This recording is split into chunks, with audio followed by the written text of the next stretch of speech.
Hello everyone and welcome back to all about YT channel. YT channel में आप सबका स्वागत है। मैं विवेक रंजन सिंह, आपका क्वांट मेंटर, आप सबका स्वागत करता हूं।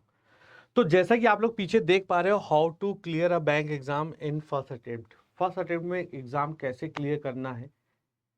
कभी ये सोच के लगता है क्या ये पॉसिबल है, कभी लगता है कि पॉसिबल नहीं है। कभी कई दो लोगों को, आसपास लोगों जो लोग बैंक की तैयारी कर रहे हैं, उनको देख के लगता है ये पॉसिबल नहीं है। तो मैं कह दूं कि ऐसे बहुत सारे एग्जाम्पल मेरे पास हैं, उनके नाम मैं बता सकता हूं जो ये पॉसिबल करके दिखाए हैं। पहला बात, इस वीडियो को अगर आपको देखना है, अगर आपको बहुत प्यार से एक एक चीज समझनी है, तो आप इसको नॉर्मल वे में देख सकते हैं। अगर बहुत तेज देखना है तो आप इसको 1.5x या 2x पे स्पीड पे भी करके देख सकते हैं, क्योंकि इसमें बहुत सारी मैं एकदम बेसिक चीजें, बेसिक रूट्स की बातें बताऊंगा और उसको समझाऊंगा।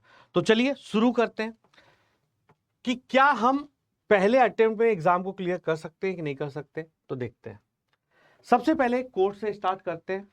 कहता है a teacher can open the gate. Gate कह लो, डोर कह लो। एक टीचर है जो आपके द्वार खोल सकता है, आपका गेट खोल सकता है, but you must enter into it by yourself. आपको खुद उस दरवाजे के उस पार आपको खुद जाना पड़ेगा। हम यहां पर आपको यह बता सकते हैं कि ये फर्स्ट अटेम्प्ट में एग्जाम कैसे क्लियर किया जा सकता है, लेकिन उस रास्ते पे आपको चलना पड़ेगा। कहते नहीं है, एक कहावत हिंदी में भी कही जाती है, अगर आपको स्वर्ग जाना है तो आपको खुद मरना पड़ेगा, है ना।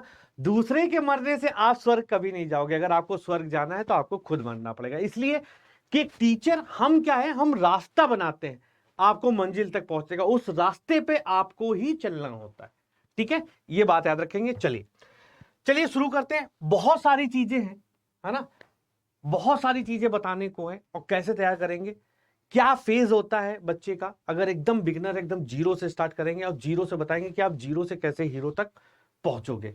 बहुत सारी बातें मैं बताऊंगा जो आपने बहुत सारे टीचरों से सुनी होगी, लेकिन ये मेरा एक्सपीरियंस के अकॉर्डिंग मैं बताऊंगा कि क्या करना चाहिए, जो मेरा 12 साल का एक्सपीरियंस है उसके अकॉर्डिंग। क्योंकि मैं अभी जो 2023 में खड़ा हूं, मैं इस इंडस्ट्री में आया था 2010 में। 2010 से ये तो आप देखिए 14 साल हो गए मेरा एक्सपीरियंस है। तो मेरे को सारे बच्चे को पता है कि कैसे बच्चे आते हैं, कहां प्रॉब्लम फेस करते हैं, उससे कैसे निकलना है। क्योंकि जब मैंने पढ़ाना शुरू किया था उस समय सिंगल एग्जाम होते थे, ऑफलाइन बुकलेट मिलती थी, है ना। क्लर्क और पीओ की बुकलेट मिलती थी, बुकलेट पे सॉल्व होता है। आईबीपीएस भी तो 12-13 में जाके बना है। तो उससे पहले से मैं पढ़ा रहा हूं, तो मुझे सब एक्सपीरियंस है। मैटर ये करता है मेरे एक्सपीरियंस का आप यूटिलाइजेशन कैसे करते हो। तो चलो शुरू करते हैं। तो किसी भी स्टूडेंट के जो सिलेक्शन की राह होती है वो 3 फेज से निकलती है। वो 3 फेज क्या क्या है समझे।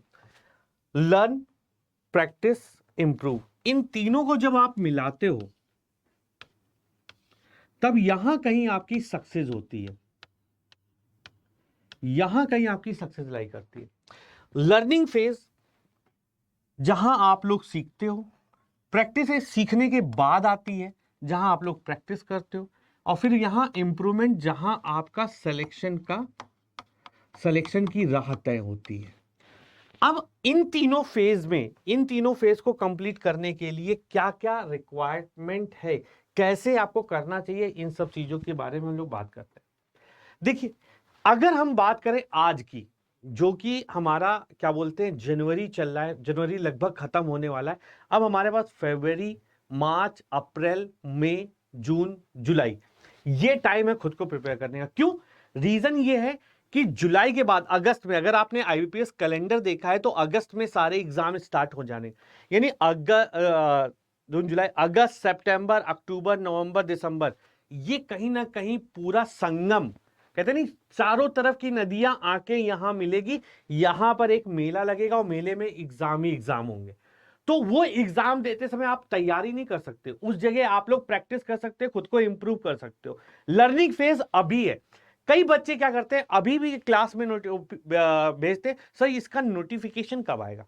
तो नोटिफिकेशन पे आप तैयारी कभी नहीं कर सकते, नोटिफिकेशन के बाद आप तैयारी नहीं कर सकते। नोटिफिकेशन के बाद प्रैक्टिस और इंप्रूवमेंट का काम होता है। तो उससे पहले आपको क्या करना चाहिए, ये सब बारे में हम लोग आज बात करने वाले, यानी मेन हम लोग बात करने वाले लर्निंग फेज पे। आज थोड़ा सा मैं फोकस रहूंगा क्वांट के लिए, ठीक है। अगर आप लोग रीजनिंग और इंग्लिश के लिए भी चाहते हो तो नो वरी, मुझे कमेंट में लिखना, मैं इस पे भी वीडियो आपके लिए बना दूंगा, ठीक है। चलिए आगे बढ़ते हैं।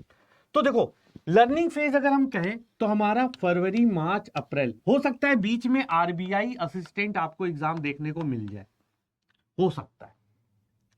प्रैक्टिस में आपका मई जून और जून जुलाई में आपको इंप्रूवमेंट करना है, क्योंकि जून के मिड में ये चलेगा प्रैक्टिस और जून से ही आपको जुलाई में इंप्रूवमेंट की बात करनी पड़ेगी। क्यों? क्योंकि अगस्त में तो आपके एग्जामिनेशंस हैं ऑलरेडी, जो ऑलरेडी शेड्यूल है, जिसका कैलेंडर आउट हो चुका है आईबीपीएस का, जैसा कि आपको पता ही है। बीच में कोई एग्जाम आते तो यार टारगेट रखो, कहते नहीं है कि जब आपके दिमाग में टारगेट होता है तो आप उसे अचीव कर सकते हो। जैसे मैं कहता हूं कि अपनी गवर्नमेंट जॉब को ड्रीम मत बनाओ, ड्रीम कभी फुलफिल होते हैं कभी नहीं होते, इससे अपना प्लान बनाओ। जब आप किसी चीज का प्लान बनाते हो तो वो जरूर सक्सेस होता है। तो मैं वही बता रहा हूं, प्लान हम लोग डिस्कस करने वाले हैं कि चलो लर्निंग कैसे करेंगे, प्रैक्टिस कैसे करेंगे, इंप्रूवमेंट कैसे लाएंगे, सिलेक्शन कैसे लेंगे। तो चलिए आगे बढ़ते हैं। तो देखो मैंने क्वांट के लिए, मैंने आपके लिए बनाया। दरअसल क्वांट को हम लोग 3 भागों में बांटते हैं। एक होता है स्पीड मैथ्स, जिसमें कि आपका table, square, cube, roots, Vedic maths, short tricks, percentage to fraction आता है। उसके बाद अर्थमेटिक, जिसमें कि स्पीड मैथ्स का होना बहुत जरूरी है, रेशियो, परसेंटेज का बेसिक बहुत होना जरूरी है, क्योंकि बाकी सारे टॉपिक इस पे रहते हैं। फिर question reading, interpretation of the question आना बहुत जरूरी है कि क्वेश्चन में क्या मांगा जा रहा है। उसके बाद आपको डेटा इंटरप्रिटेशन, डेटा इंटरप्रिटेशन में स्पीड मैथ्स और अर्थमेटिक का बहुत अच्छा रोल है, और basic fundamental of DI, basic fundamental. अब इन सबको समझते हैं कैसे। देखो लर्निंग फेज में आते हो तो सबसे पहले टेबल 1 से लेकर 20 तक तो टेबल याद होनी चाहिए।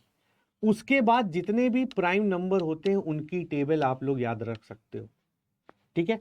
जैसे कि 23, 29, 31, 37, 43, 47, ये जितना याद कर लोगे उतना आपको कैलकुलेशन में मास्टर्स हो जाएगी। स्क्वायर 1 से 40 तक स्क्वायर आपको रटे होने चाहिए। रटे होने का मतलब क्या होता है? कंठस्थ। जैसे कि अगर आप सो रहे हो, किसी ने आपको लात मारी और आपसे कहा 17 8 जा, तो आपका आंसर पहले आना चाहिए, बाद में ये आना चाहिए कि क्यों मारा। अगर आप पहले पूछ रहे क्यों मारा भाई, क्यों मारा बे, तो ये बाद में आना चाहिए, पहले आंसर आना चाहिए इस लेवल पे। क्यूब 1 से लेकर 30 तक क्यूब याद होने चाहिए, रटे होने चाहिए। फिर इसकी शॉर्ट ट्रिक्स, क्या ट्रिक्स होती हैं निकालने की, और बेसिक फंडामेंटल वैदिक मैथ्स। वैदिक मैथ्स का मतलब क्या होता है कि कैलकुलेशन को इजी करना। जैसे जैसे कि अगर मैं बात करूं कि 46 इंटू अगर 50 करना है तो हम तुरंत इसका आधा करेंगे, 2300 लगा देंगे, आधा करके ये कर देना होता है, ठीक है। जैसे मान लीजिए 24 इंटू 25 है, तो इसमें इसमें आप 00 लगाइए, इसको 4 से डिवाइड कर दीजिए, ये आंसर आ जाएगा। ये छोटी छोटी चीजें, टेक्निक्स हैं जो मैं बताता हूं। अगर आप मेरी कैलकुलेशन स्पीड मैथ्स की क्लास में आओगे, ये सब बताता हूं, ये सब वैदिक मैथ्स आता है, ठीक है। जैसे कि 181 माइनस 19/50 है, तो मैंने इसको ट्रिक बताता हूँ, इसमें से एक कम कर दो, 180 कर दो और इनका डिफरेंस ले लो, तो 31/50 ये डायरेक्ट आंसर आ जाएगा। ये सब कहलाता है वैदिक मैथ्स, तो ये सब भी आपको आना चाहिए। शॉर्ट ट्रिक्स, शॉर्ट ट्रिक्स जैसे होती है, जैसे 25 का स्क्वायर निकालना है तो 5 का स्क्वायर होता है 25, 2 का मल्टीप्लाई इसके आगे वाले नंबर से 6 कर दो। मान लीजिए 85 का स्क्वायर निकालना है, तो 85 का स्क्वायर निकालने के लिए आपको ये पता होना चाहिए कि 5 5 जा 25, 8 का मल्टीप्लाई 9 से कर देंगे 72, ये चीज आनी चाहिए। अगर मैं बात करता हूं परसेंटेज टू फ्रैक्शन, कहीं पे ये आ जाता है 37.5% ऑफ 800 या 880, तो आपको ये पता होना चाहिए 3/8 है इंटू 880, है ना, तो ये आ जाएगा 330। तो ये सब चीजें आपको पता होनी चाहिए। इसको विस्तार रूप से डिवीजन और मल्टीप्लिकेशन, एडिशन की ट्रिक्स क्या होती है, ये सब आपको पता होना चाहिए। तो जब ये सब आप कर लेते हो तब आप मास्टर होते हो स्पीड मैथ्स में। जब आप स्पीड मैथ्स में मास्टर हो जाते हो, मैं रफ कर देता हूं, तब आप लोग कदम रखते हो अर्थमेटिक पे। अर्थमेटिक की अगर मैं बात करता हूं तो पहले स्पीड मैथ्स ओके हो, फिर रेशियो कैसे वर्क करता है, परसेंटेज कैसे वर्क होता है, इनके बीच में रिलेशन क्या होता है। जब आप ये समझ पाओगे तब जाके चाहे आपका परसेंटेज की बात आएगी, क्या प्रॉफिट लॉस की बात आएगी, कंपाउंड इंटरेस्ट की बात आएगी, टाइम एंड वर्क की बात आएगी, टाइम एंड डिस्टेंस की बात आएगी, प्रोबेबिलिटी की बात आएगी, तब जाके यहां पे आप ये दोनों जब क्लियर होंगे तभी आप आगे कर पाओगे। Reading the question, learning phase है ये भी, है ना। लर्निंग फेज में रीडिंग द क्वेश्चन, क्वेश्चन को रीड करना। क्वेश्चन में बहुत ज्यादा डेटा लिखा होता है, कौन सा डेटा आपका काम में आएगा। क्वेश्चन पढ़ते पढ़ते आप डेटा किस तरह अपनी कॉपी पे लिखते हो, उसको किस तरह यूज करते हो, ये इंपॉर्टेंट है। ये रीडिंग आती है रीडिंग से। अब इसके बाद जब अर्थमेटिक क्लियर होता है तब हम लोग जाते हैं डेटा इंटरप्रिटेशन। डेटा इंटरप्रिटेशन जैसे कि स्पीड मैथ जरूरी है, अर्थमेटिक इधर से हो गया। अब बेसिक फंडामेंटल ऑफ डीआई क्या है, जैसे मैं आपको बताता हूं बेसिक फंडामेंटल ऑफ डीआई क्या है। जैसे कि मान लीजिए आपके पास एक पाई चार्ट आया, उसने कह दिया ये 21% है, ये 18% है, ये 15% है, ठीक है, ये हमारा 9% है। तो आपसे कहा गया कि टोटल जो है, आपसे कह दिया कि टोटल 12500 है। अब बेसिक फंडामेंटल ये कहता है कि आपको पता होना चाहिए जो भी वैल्यू होती है वो अपने आप में 100% होती है। तो ये कहीं ना कहीं 100% के बराबर होगा, ये कहीं ना कहीं 100% के बराबर होगा। तो यहां पे अगर मैं कहूं कि 10% की वैल्यू निकालनी है तो एक जीरो इसमें से कम कर देंगे आप, 1250 हो जाएगा। अब 20% की वैल्यू निकालनी है तो इसका डबल कर देंगे, 2500 हो जाएगा। अगर 5% की वैल्यू निकालनी है, इसको 2 से डिवाइड कर दूंगा मैं, 625। 2% की वैल्यू निकालनी है तो एक जीरो इसमें कम कर दूंगा। अगर 1% की वैल्यू निकालनी है, एक जीरो इसमें कम कर दूंगा। जब आप ये नंबर निकाल लेते हो तो इससे आप कोई दुनिया का कोई भी नंबर निकाल सकते हो। जैसे अगर हमसे कहता है 18%, तो 18% होता है 20% माइनस 2%। तो आप तुरंत क्या करोगे कि 20 में से 2% घटा दोगे, तो 2500 में से 250 गया, 2250, सीधा आंसर। 9% निकालना है, 10 में से 1% निकाल दो, क्या हो जाएगा, 1125। तो ये चीजें ओरल, ये फंडामेंटल चीजें, ये आपको आनी चाहिए। ये सब आपको लर्निंग फेज में करना है, जो अभी से आगे के 3 महीने करने, फरवरी मार्च अप्रैल, है ना। ये सब अपना स्ट्रॉन्ग करना है। और ये सब जैसे कि आपने कहा ये सीखा, तो सिंप्लीफिकेशन के क्वेश्चन का टॉपिक टेस्ट दे दिया। यहां पे रेशियो परसेंटेज पढ़ा तो रेशियो परसेंटेज का टॉपिक टेस्ट दे दिया। फिर हमने प्रॉफिट लॉस पढ़ा, उसका टॉपिक टेस्ट दे दिया। डीआई का फंडामेंटल तैयार किया, डीआई का टॉपिक टेस्ट दे दिया। तो इससे क्या होगा, आपका बेस मजबूत हो जाएगा। आप ये होगे कि अब हमें बाइक चलानी आती है। अब बाइक चलाने के बाद आप बाइक की रेस में नहीं जा सकते, उसके लिए आपको प्रैक्टिस करनी पड़ेगी। तो उसके लिए आपको एक ट्रैक चाहिए, जैसा रेस में होता है वैसा एक ट्रैक चाहिए। वो ट्रैक आपको मिलेगा कहां पे, प्रैक्टिस के दौरान। प्रैक्टिस के लिए इसमें आप लोग सेक्शनल टेस्ट देना शुरू कीजिए हर सब्जेक्ट का। वहां से आइडेंटिफाई कीजिए आपका वीक और स्ट्रॉन्ग एरिया क्या है।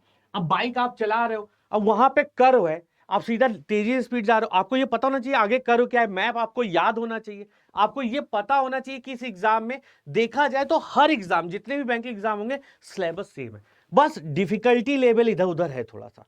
तो वो आपको पता होना चाहिए किसका कितना डिफिकल्टी लेवल है, कर्व कहां आएगा, कहां पे हमें हल्की सी ब्रेक लेके तब मोड़ना है, ये चीजें आपको पता होनी चाहिए। वो कैसे पता चलेगा, जब आप सेक्शनल टेस्ट दोगे तो आपका वीक और स्ट्रॉन्ग एरिया आएगा, ठीक है। तो हमें पता चलेगा स्ट्रॉन्ग एरिया हमारा क्या है, वीक एरिया क्या है, क्योंकि सबसे ज्यादा इंपॉर्टेंट है ये। कई बच्चों को यही नहीं पता होता उसका वीक एरिया क्या है ना। और अपना सबसे ज्यादा टाइम एग्जाम में वो अपने वीक एरिया को दे देते हैं और वहीं पे वो एग्जाम से बाहर हो जाते हैं। अब ट्राई टू मिक्स्ड क्वेश्चन, जैसे अभी लर्निंग फेज पे क्या हुआ, जब हम प्रॉफिट लॉस पढ़ रहे हैं सिर्फ प्रॉफिट लॉस के क्वेश्चन कर रहे हैं, लेकिन एग्जाम में ऐसा नहीं होता कि प्रॉफिट लॉस पढ़ ले तो प्रॉफिट लॉस। पता चला हमने मिक्सचर इरिगेशन टॉपिक पढ़ना शुरू किया, अब आपको पता हर क्वेश्चन मिक्सचर इरिगेशन से लगेगा, तो आप तीर बनाना स्टार्ट कर देते हो। लेकिन एग्जाम में नहीं पता कि कौन सा क्वेश्चन उससे लगना है, कौन सा क्वेश्चन नहीं लगना है। उसके लिए आपको क्या करना है, मिक्स्ड क्वेश्चन लगाने।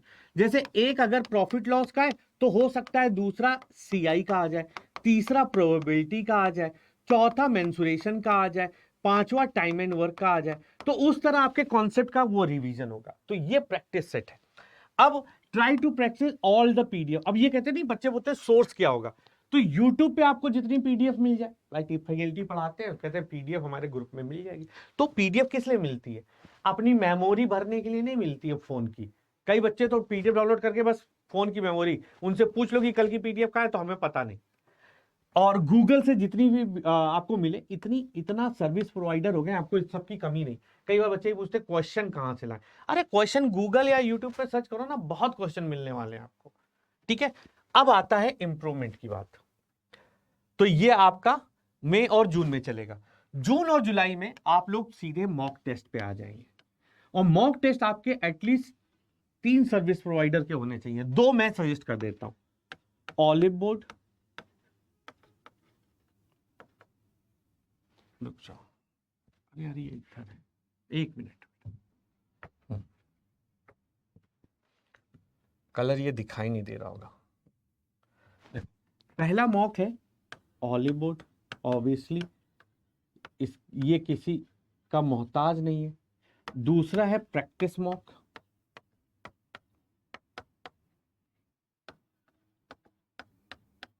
और तीसरा तुम्हारी इच्छा, एज योर विश। तीसरा कुछ भी हो सकता है, जो आपको इकोनॉमिकल लगे, जो आपको चीप लगे, जो कम पैसे का हो, वो आप ले लीजिए। क्योंकि हर प्लेटफॉर्म पे आपको topic test, mock test, sectional test ये सब मिल जाएंगे, क्विजेस मिल जाएंगे। तो आप तीसरा कहीं और से ले लीजिए। ये इसको आपको फॉलो करना है मेंस के लिए, शुरुआत में ही लगाना है मेंस। ये आपका प्री के लिए सबसे बेस्ट है, और ये आपकी प्रैक्टिस के लिए रहेगा।